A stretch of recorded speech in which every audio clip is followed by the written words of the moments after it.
ازيكم يا حبايبي؟ عاملين ايه؟ اخباركم ايه؟ رب تكونوا حلوين. يلا يا جماعه متنسوناش باللايك الجميل. بصوا هنا سليم بيقول لكم ايه، بيقول لكم خدوا الورده دي مني ليكم. هنا احنا كنا هنا طالعين هنا على البحر، وخالتي بقى كانت ايه عماله تعمل لكم باي باي. تمام. وبنتي عماله ايه تضحك عليا عشان كل شويه تقول لي الحياه ما في صرصار في الارض. ابص جنبي مفيش. دلوقتي هتقول لي بصي يا ماما الصرصار وراكي. ماشي مزولاني مزاولة سواد يعني مش قادرة اقول لكم اللي هي بتعمله فيا. بصوا، كل شوية تقولي في حد ماشي ورانا، ابص ورا ملاقيش حد. مش عارفة لا اسجل ولا عارفة اعمل فيهم حاجة. كان فاضل لي ثانية وكنت هخرب عليهم في الشارع وكنت هجري وراهم بالطوب في الشارع. المهم من هنا لهنا على فكرة مش بعمل كده، بس ايه لان مفيش حد في الشارع. ما انا مش هعمل كده قدام الناس يعني يقولوا عليا اتجننت. لا، ما يبقاش صريخ في البيت وبره البيت.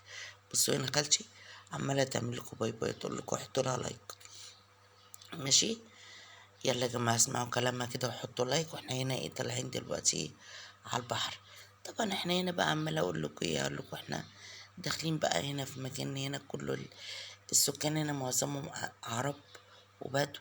بس هما بصراحة والله العظيم يا جماعة، يعني هما في حالهم. هما في حالهم ملهمش دعوة بحد، يعني مع نفسهم كده. ودي احسن حاجة فيهم. بس لما بيلاقوا واحدة مثلا ماشية والكلام دوت أو عيلة صغيرة ماشية وحد غريب، يبقوا واقفين كأنهم يعني كأن البت منهم قريبتهم. يبقوا واقفين عينيهم كده عليها. هنا احنا هنا معديين هنا، بصوا كل دي فيلل اللي جنب اللي احنا ماشيين جنبهم دي. كل دي منطقة فيلل. مفيش بره بقى ناحية البحر بره. هتلاقوا مثلا ايه العماير، هتلاقوا الحاجات دي. طبعا انا بردانة، جيت امبارح الساعة 11:30 من بره من على البحر. مفيش صوت مفيش. انا عشان انا شاربة 2 ليمون عشان اعرف اعمل لكم الفيديو ده والله العظيم. مفيش يا جماعة صوت خالص. تعبانة تعبانة بشكل ما حدش يتخيله. صوتي مش طالع. سامحوني بقى على الصوت اللي زي الهباب ده. تمام. بصوا هنا يا جماعة، هنا الشجر هنا هو شجر اللي هو بتاع الفاكهة. كل ده شجر فاكهة. تمام. موز بقى وتفاح. على فكرة ان شاء الله هوريكم الشجر اللي عندنا في البيت.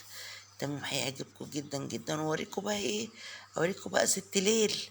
ليل دي يا ابو الليالي يا ليل. ليل دي بقى بصوا اللي امه ضايع عليه يجي ناحيتنا. يا مراري يعني ياما، ما تطلعش عليا الا ما تمسكني وتجيبني من وشي. ما شاء الله، يعني انا جنبها قزمة قصيرة هي اطول مني. اما ترفع ايديها عليا تحس ان هي ايه، يعني بتاخدني بالحضن كده. بصوا هنا خالتي، انا عايزه اقول لكم